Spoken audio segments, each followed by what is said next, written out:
Diz-se que analisar comédia é como dissecar um sapo. Ninguém se ri e no final o sapo morre. Pois bem, esta é a Autópsia do Sapo, o podcast onde comediantes esmiuçam uma boa piada. O meu nome é Hugo Rosa, vamos a isso.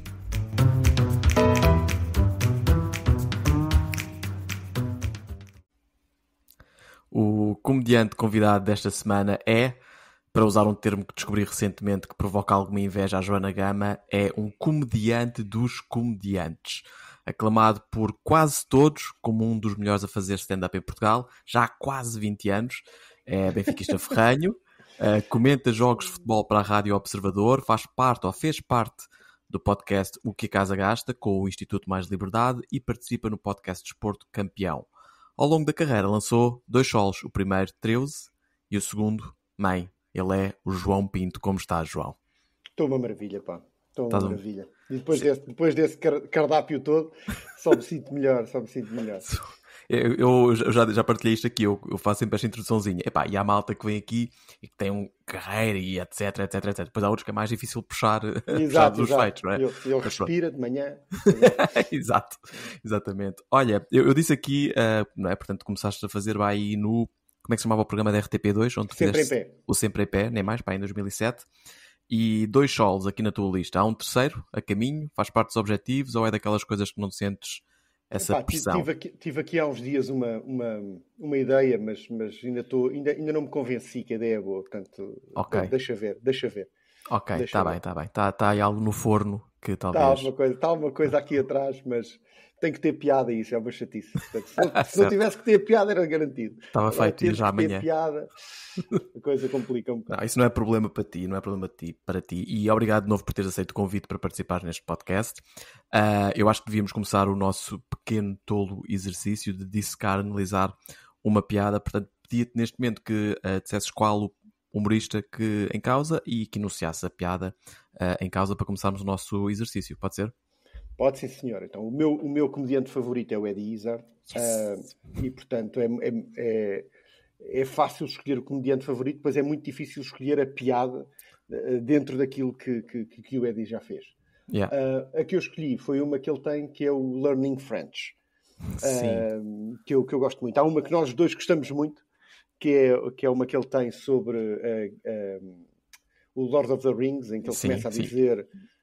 Pá, que é maravilhoso, portanto, estão aquelas personagens todas, o Legolas é 4/5 de humano, e portanto, e depois o Hobbit é um terço de humano, e portanto ele tem que fazer um denominador comum, e ele começa a fazer aquilo, e é hilariante.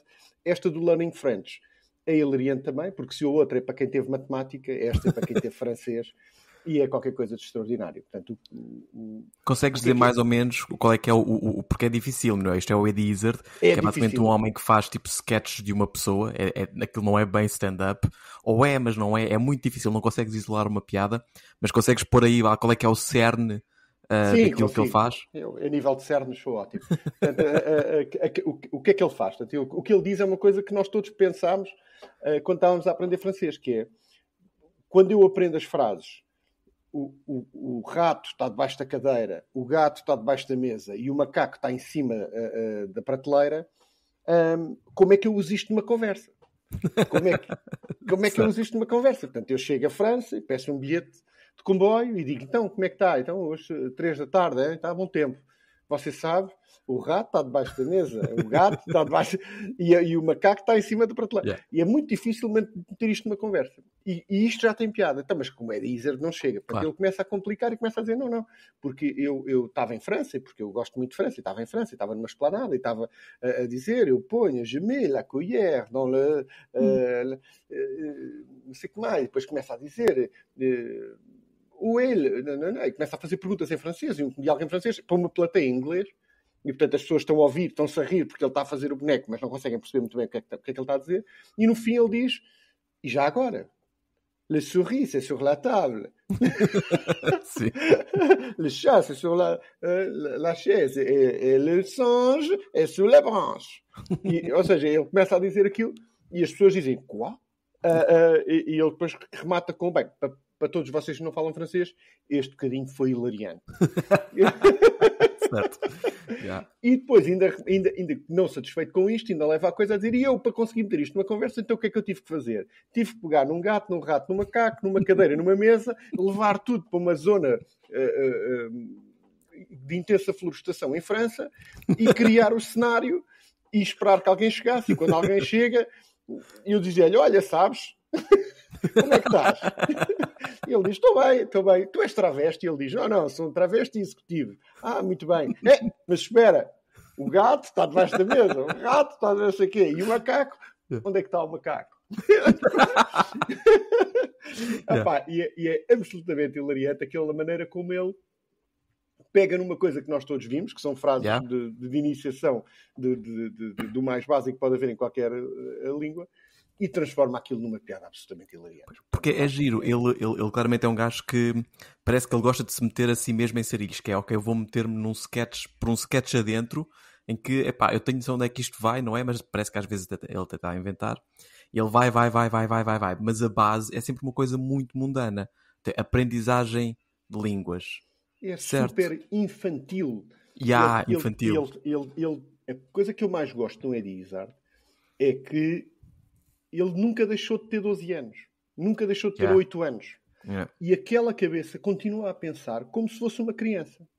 E isso dá-lhe uma inocência tamanha nas piadas que faz.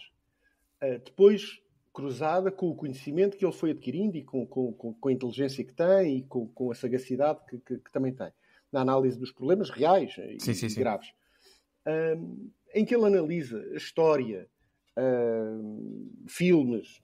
Ele tem aquele beat absolutamente fabuloso de Star Wars Canteen. Claro, clássico mítico. Clássico mítico. Mas ver, mesmo a base da ideia é uma coisa, é um bocadinho, é o absurdismo ou a descontextualização vá no seu melhor, que é a Estrela da Morte também tinha que ter uma cantina, não é? Pegares, saíres daquele universo super espetacular de, como é que é, de ópera no espaço, de Guerra das Estrelas, ficção científica, uma estação que destrói planetas, que tem milhares de pessoas a trabalhar lá dentro. Mas se tem milhares de pessoas, tem que ter cantina. Exatamente. E a cena, portanto, o sentido do humor que ele usa para encontrar a piada é infantil, é absolutamente infantil. Pois é. E isto é delicioso para mim. Portanto, eu não preciso de ter ironia, nem sarcasmo, nem esse tipo de conceitos extraordinariamente adultos e maturados. Eu não tenho que ser um cínico, a olhar para as coisas e a dizer, vocês já viram aqueles estúpidos, a maneira como eles fazem. E ele sai dessa bolha e torna-se um comediante absolutamente único, porque a primeira abordagem que ele tem aos temas, embora ele tenha este cinismo, esta coisa toda lá para o meio e está sempre subjacente, os pontos de partida dele são extraordinariamente infantis e mais do que serem relatable, são muito fáceis de compreender, são simples, são todos extraordinariamente... Mas ele tira sempre muito sumo, muito sumo dessa ideia muito simples, não é? Tu próprio disseste, agora confesso que não me estou a recordar do beat, mas que ele passou muito tempo só a dizer quase coisas em francês, que não é mais do que um exercício do ridículo, não é? É como tu disseste, é como se fosse uma criança a fazer uma palermice, só a fazer, olha para mim a dizer palermice e a fazer palermices, não é? Sim, e fala em francês, é pouco mais do que isso, não tem nenhum outro objetivo que não seja... pronto, a ser absurdo e ser palerma e ser infantil. E ser cómico, claro. Pronto, e a questão dele é sempre essa. O maior objetivo que nós temos quando vamos a palco é fazer as pessoas rir. Certo. E não temos que ter raciocínios extraordinariamente rebuscados, nem inovadores, nem nada desse género, porque nos esquecemos que aquilo que nos faz rir quando somos putos são coisas muito simples. E tu tens putos pequenos, agora confrontas-te com isso diariamente e são coisas tão simples e às vezes são extraordinariamente rebuscadas porque têm um sentido, a pergunta é profunda, o puto pergunta, pai, porque é que os carros andam no chão? Como é que os aviões não caem? Não é? Como é que os barcos se aguentam à tona d'água? E as perguntas são extraordinariamente complexas, porque todo o mecanismo físico ou não sei o que mais tem que se explicar. Para isso, ninguém tem paciência. Mas a pergunta é absolutamente infantil, é legítima. E tu consegues fazer uma piada fabulosa com isso. E se conseguires dizer a adultos e fazer adultos rir com isto, bem, então és o Eddie Izzard. Certo, completamente.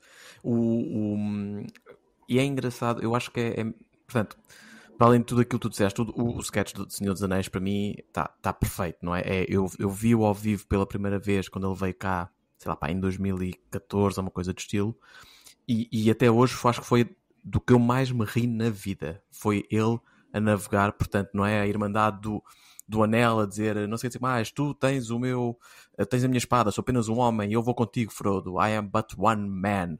Depois vira-se o Gimli, and you have my axe. I will join you, I'll be part of the fellowship, but I am a dwarf, so I am half a man. Então depois começas a fazer o act-out do Gandalf com o cachimbo, a começar a fazer as contas, ok. Sim. Então nós neste momento somos um homem e meio, não é? Não. Mas a coisa é que o que é giro aí não é ele dizer, é fazer a soma, não. É ele fazer mesmo a operação matemática. Sim. Depois a coisa complica, dos 4 quintos. Exato, depois vem o Legolas, eu sou quinto oitavos de um homem. Exatamente o que eu acho. E ele depois começa 7 vezes 3 ora 4 vezes 3, 12. 12 passa a coisa, são 8. Então somos 19, oitavo. É hilariante. Aquilo, de repente está o teatro todo no chão, agarrado à barriga, porque o gajo está a fazer contas. Mas a única coisa que ele está a fazer é ele está a pensar e a dizer as contas em voz alta como se estivesse a resolver. E ele fica 30, 40 segundos, 1 minuto ali só. Portanto, 2 oitavos diminuído como 6. Portanto, 6. Isso quer dizer que são 9 terços. Então é incrível. É delicioso. E lá está, é uma abordagem infantil, uma vez mais, não é? Tipo, olha para o Senhor dos Anéis, vê aquele épico de literatura e pensa, isto aqui, só estão todos a dizer, isto é matemática de 9º ano. Espera aí que eu quero... Sim, o meu ritmo. Ele tem um beat incrível, que portanto, ele tem um especial dele que é só sobre história, portanto, ele corre a história da humanidade toda. E ele tem aquele beat dos romanos invadir. Sim. Que é quando os romanos vêm invadir, a dificuldade que os soldados teriam a dizer cuidado, eles vêm aí. Eles vêm aí, quantos é que eles são? São X, certo. I, V, X. E aquilo, tu assim que ouves e que percebes ele, mais uma vez, o gajo não está a dizer mal de romanos, nem bem disto, nem mal dos outros. Não está a criticar a conquista romana, não é? Sequer, não, é só engraçado. E, portanto, eu em Portugal, uma coisa parecida, o Tochas. O Tochas, em Portugal, é capaz de ser a pessoa o comediante que eu conheço que se consegue abstrair mais da idade que tem e do mundo que vive. Sim. E consegue olhar para as coisas com uma lógica muito ingênua, não é? Ingênua e pura e infantil.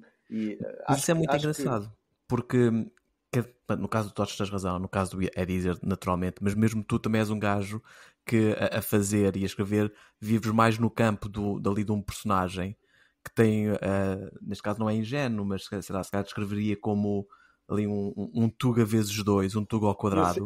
Eu se tivesse que o caracterizar, estás a ver o Alto da Barca do Inferno, é o parvo. Ok, analogia interessante.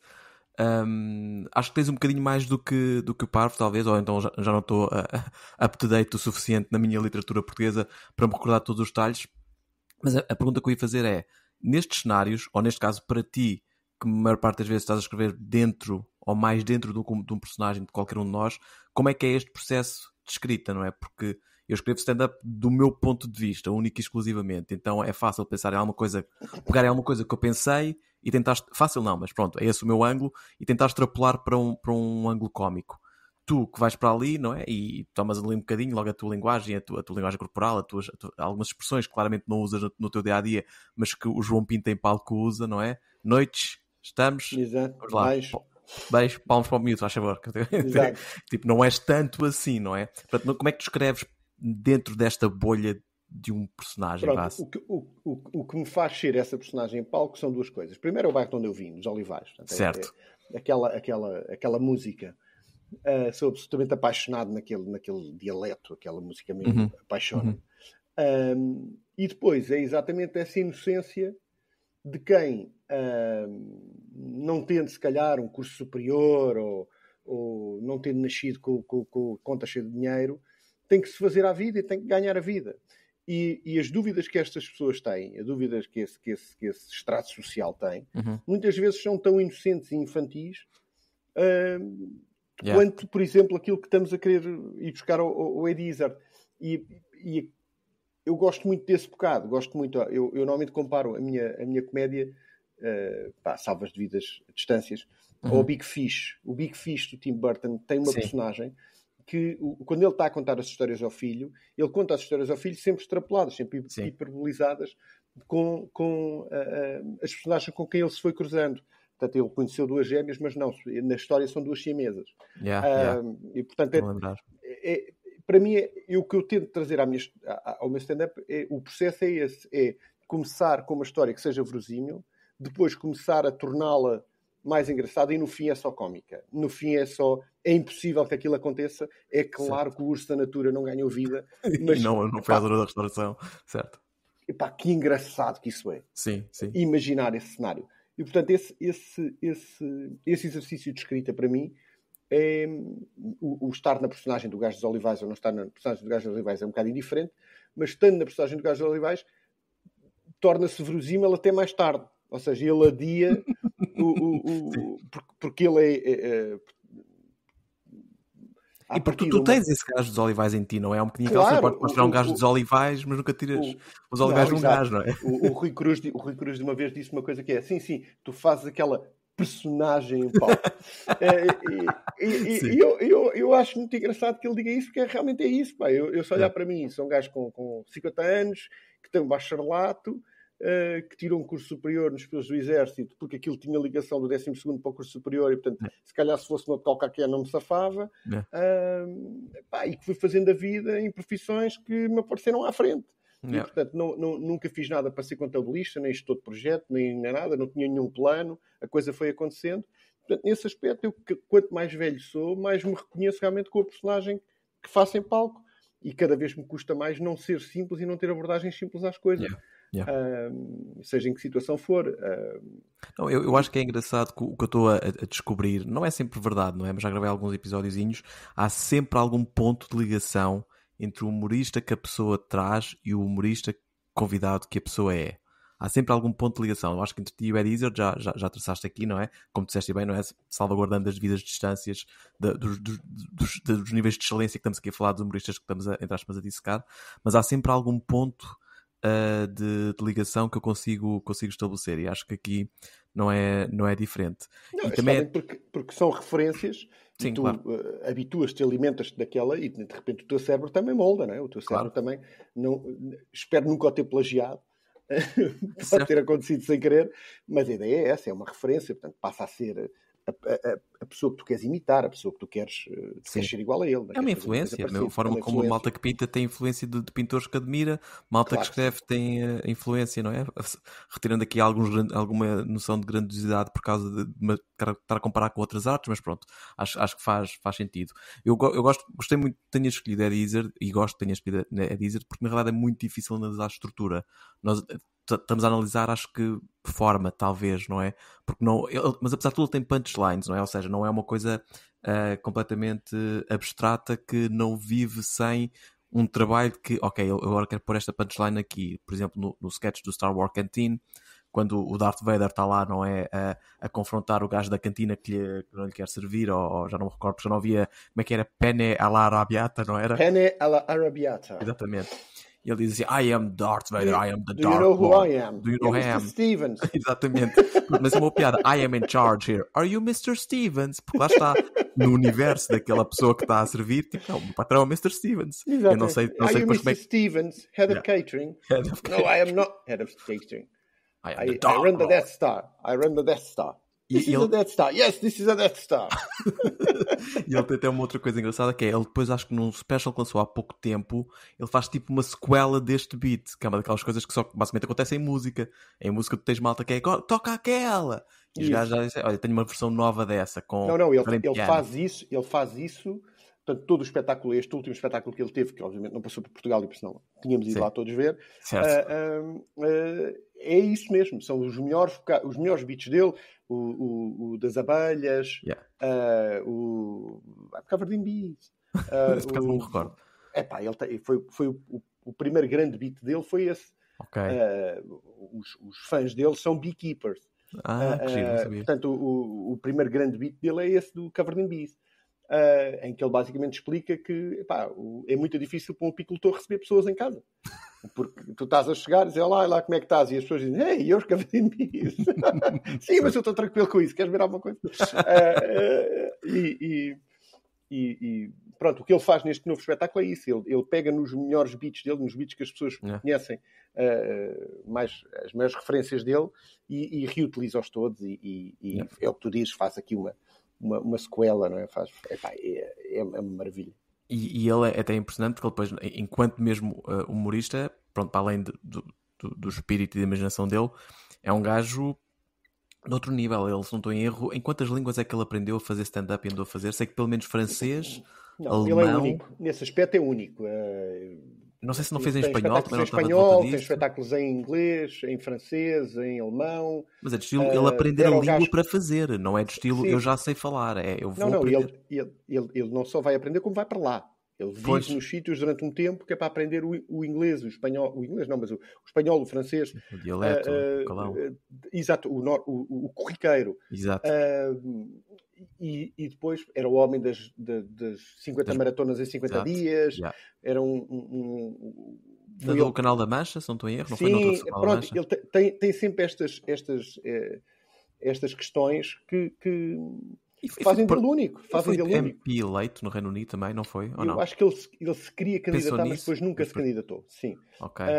Mas pronto, a questão do transgénero dele, de agora ser Suzy e de antes ser Izzard, e a maneira como ele lida com aquilo tudo, quer dizer, chamem-me o que quiserem, para mim é muito diferente.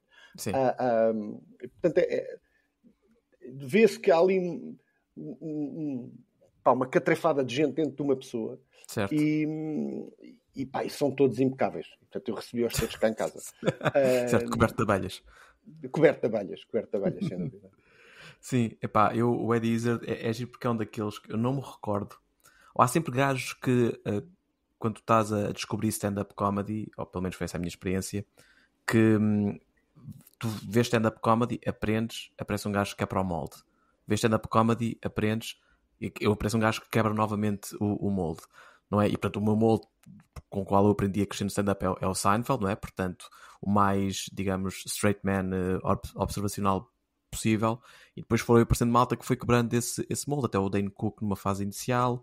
Há um que eu gosto muito que é britânico, que é o Ross Noble, que aquele nem é bem stand-up, mas também é um gajo completamente frito, acho que ias gostar muito. Ele faz todos os espetáculos dele totalmente improvisados, ok? É assim uma coisa mesmo hardcore. Mas o Eddie Izzard, isto tudo para voltar atrás, o Eddie Izzard é um daqueles que quebrou com o molde, com a minha ideia, com o desenho que eu tinha de stand-up comedy num dado momento. E não são muitos os gajos que fazem isso, porque não é propriamente uma coisa de categorizar. Este gajo faz um novo estilo de stand-up, faz humor negro. O que é isto, humor negro? Estamos a voltar a 2006, não sei. Eu dessas referências, não tenho mesmo pena de não me lembrar do nome do rapaz, mas tu vais-me a dizer, um miúdo americano, que agora já não deve ser tão miúdo, que apareceu aqui há uns anos, que ele toca imensos instrumentos durante o espetáculo e depois faz stand-up. O Bo Burnham. O Bo Burnham. Yeah, para mim, esse miúdo, quando apareceu, foi absolutamente disruptivo. Ele despiu-nos a todos, ele chegou e disse: olha, o processo deles é este, vocês ficam já todos a saber, e eu vou fazer stand-up e ainda gosto com o processo. Certo. Sim, meta-comédia, não é? De certa forma. Eu gostei muito, muito, muito da maneira dele entreter. Sim, o Eddie Izzard tem esse lado diferente. Realmente é um jogador de um desporto que pouca gente joga. Sim, é quem tente fazer o que o Eddie Izzard faz, primeiro vai sempre sofrer com a pena de ser comparado, não é? Porque não... E segundo, eu acho que nunca vai fazer tão bem, não é? Eu acho que pode fazer parte, às vezes, uma pessoa quando começa, mesmo ainda hoje em dia, mas mais quando começa, és claramente muito mais influenciado pelos teus ídolos e eventualmente aprenderás a ser o teu próprio comediante, influenciado por muitos, mas digamos tu próprio, não é? De alguma forma, único de alguma forma, mas com o Eddie Izzard, ninguém que tente fazer algo similar vai sequer se aproximar, certo? Vai sempre passar por hack. Acho eu. Sim, mas eu acho que a grande lição que se tira do Eddie Izzard não tentes imitar que não te vai correr bem. A grande lição que se tira do Eddie Izzard é, para mim, não tenhas vergonha. Traz Sim. a tua cena. Sim. Traz a tua ideia de comédia. Porque, embora possa ser parecida com muitas outras, quando tu saíres completamente da vergonha de te assumires como comediante, ou daquele embaraço que nós todos temos de sair da norma, quando tu saís da norma, quando tu nos mostrares exatamente aquilo a que vens, é que vais ser fantástico, é que vais ser diferenciado. E é uma coisa que nós vemos muito nos miúdos. Os miúdos começam todos, quando os vemos a aparecer, eles aparecem todos normalizados. Normalizados quer na maneira como se colocam em palco, na maneira como fazem o texto, na maneira como às vezes usam o cabelo, na maneira como... estão absolutamente normalizados. E isso é uma pena. É uma pena. Porque apetece-me fazer... sei lá, academias de humor que comecem com 8 anos. Porque nós precisamos é da pureza. Nós precisamos é de ter raparigas e rapazes que queiram subir a palco como se fossem bandas de garagem, como se fossem cegos, surdos e mudos, que nunca tiveram referências absolutamente nenhumas e que têm que olhar mais para dentro do que para fora. E isso é que é importante que se promova. O que é importante que se promova, e aquilo que o Ed Izzard promove a cada espetáculo que dá, é essa singularidade, essa maravilha que é sermos todos diferentes. Não numa conversa política, nada que se pareça. Não, é mesmo no teu sentido de humor, o teu cérebro. Isso é que eu quero conhecer.